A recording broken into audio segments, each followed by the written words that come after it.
Cultural heritage connects people through generations. It helps understand the past and is an important factor of progress.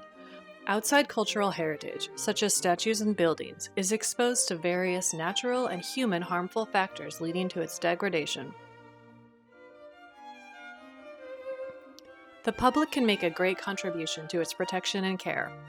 In our study, we wanted to find out how to encourage people to take photos of statues and send them to researchers so that they can study and analyze the deterioration.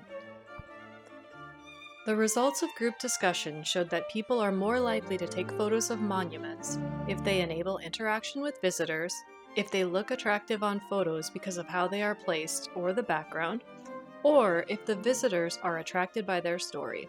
Some even take photos of information boards to read later. Participants in the study also provided insights on how to design visitor apps and games.